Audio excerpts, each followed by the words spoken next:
previous class, we explored a more gentle and accepting approach to emotional and mental distress. While our tendency, anyone's tendency, is to try and make a problem go away directly, aggressively now, we've started to make a case for stopping and looking calmly at what's happening, not assuming all is lost and all is broken. Once we've been able to do this, we can then try to relate to whatever painful situation we find ourselves in with a bit more wisdom, gentleness, and kindness. It's not just individuals who can benefit from this approach. Surrounding family and friends can be just as anxious to make a problem go away as those who are suffering. After all, they are often suffering with the person. I see families getting so consumed and obsessed with doing something. I've got to find some way to make this stop, that they're almost in a fight or flight kind of mode where they're in battle mode. Is we tend to be uncomfortable with people who cry. We tend to give people a limited time period in which to be sad, even when they've experienced the loss of a beloved. They're allowed from this time to be sad, and then the sadness should end. And what we don't allow people to do is feel what they feel for as long as they need to feel it, in whatever way they need to feel it.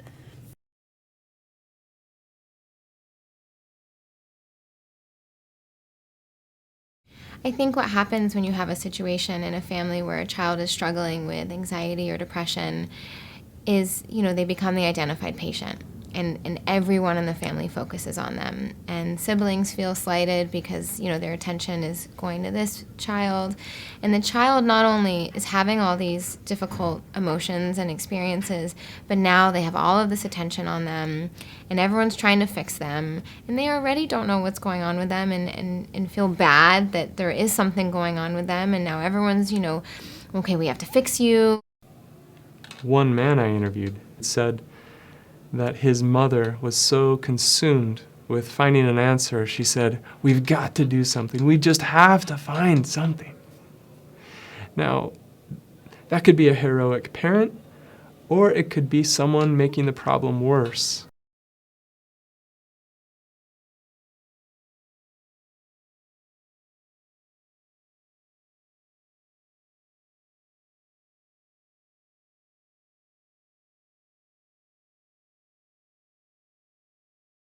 I think often with parents who have children that are struggling with either a mood disorder, or maybe they haven't even been to the doctor yet and they don't know what's going on, but this child is exhibiting some anxious behaviors, like needing to check things or nail biting, or having some school anxiety or depression where they're wanting to avoid their friends or not wanting to go to school or not being interested in activities they used to find pleasurable. Initially, what I think can come up for parents is this huge weight of, how do I fix my child? What do I do? And, and everyone you meet has a very strong opinion, whether they've had their own experience or they have a neighbor has, or they've read a book or they watched an Oprah episode or something in which they know the way to do it. And it can become profoundly overwhelming. And in addition to that, parents are often feeling so much self-blame of, what did I do? Did this run in my family? Is it my fault? Or is it because I didn't do this, or I was a working mom, or am they not getting enough attention, or we had a divorce and this is why? And so you can feel like you're drowning. No matter how well-intentioned, then, this kind of panic, this kind of obsessing, this kind of advice and suggestions and make-it-go-away pressure can cause problems. These problems are as evident in relationships as they are in our own mind. Where I think the control gets out of control is where we have this clingingness, this attachment to how things we think need to be, ought to be, should be, and we sort of live in these invisible rules that we all have in our head.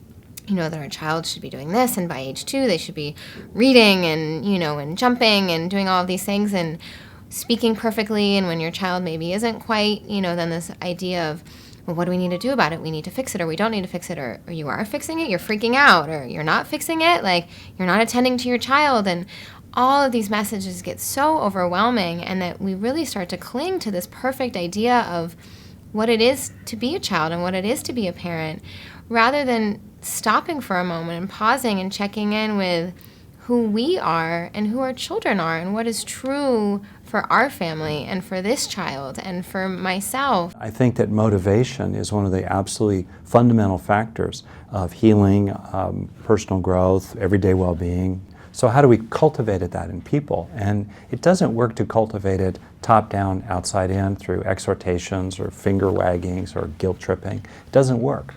They can't just snap out of it. If they could snap out of it, they would have snapped out of it. So we have to honor the force, the momentum, the inertia of the causes that drive a mental disorder or dysfunction, much as we would respect the forces, the currents, the powers that drive a business problem or a raging river. With my clients who hear voices, one of the real important things is to encourage them to talk about the voices without the fear that they're going to be, say, locked up. Okay, and in many instances they've had that experience, so they're very concerned about that angle. When people are able to explore these experiences, often the anxiety and fear and depression that can be associated with those voices will decrease in a very significant way. And once that anxiety and depression decreases, even though the voices still may be there, the person is then freed up to go out and do the things they want to do. In terms of family relationships, we all have families. We all come from some family. And like it or not, those relationships define us in really important ways, I want to say. I would say to those families who are struggling relating to one another, and perhaps there's somebody in the family who's quite ill or who's facing severe mental, emotional challenges, I would just suggest that there's a real power in reserving some time day by day for not doing anything, not fixing anything, not fixating on these problems coming up. We fall into these ruts so quickly where this person is depressed, we need to make them not depressed, or maybe we'll blame them for being depressed because, you know, they were always the lazy one and it was bound to happen. It's so important to let that relationship breathe and give it space to just be what it is. And if it happens to be coming up as depression, or it could be an eating disorder, or it could be schizophrenia, it could be very severe. But can we reserve, or rather, can we defer that impulse to judge it and to need it to be something else? Can we just make space for it to allow it to be as it is? And in my experience, when people came into my life and were able to just let me show up as I was, all of a sudden I was resisting my own experience less and less. I was more and more okay with that. And that gave my experience an opportunity to just have its voice and have its life. And once you give something space, it's a matter of time before it expands, and then contracts, and before you know it, it's a fond memory.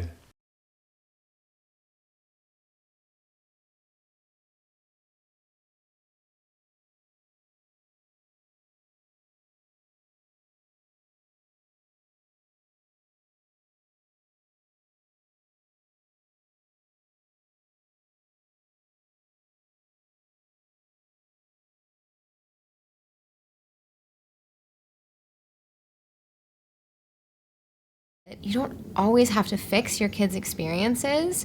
That sometimes he just needs to be mad.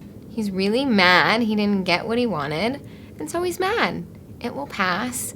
And I think as parents, especially if we're in a public place or there's other parents around that may or may not be judging us, or we're in a hurry, or we're trying to get something else done, it's this intense, we feel like it's a need, but this intense desire to fix it, to change it, to make it stop, because it's hard and it's overwhelming. And yet, knowing from my own self, I need to experience my emotions sometimes. If I'm really angry or really frustrated or really sad, I just need the space to feel that. And at some point, giving myself that space will then allow it to not have as much power. And I see that for the same in my kids.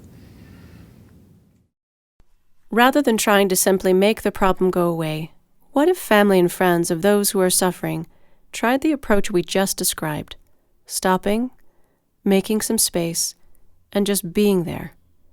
If we all tried that, maybe we would discover what kind of healing is possible when we're not trying to force it.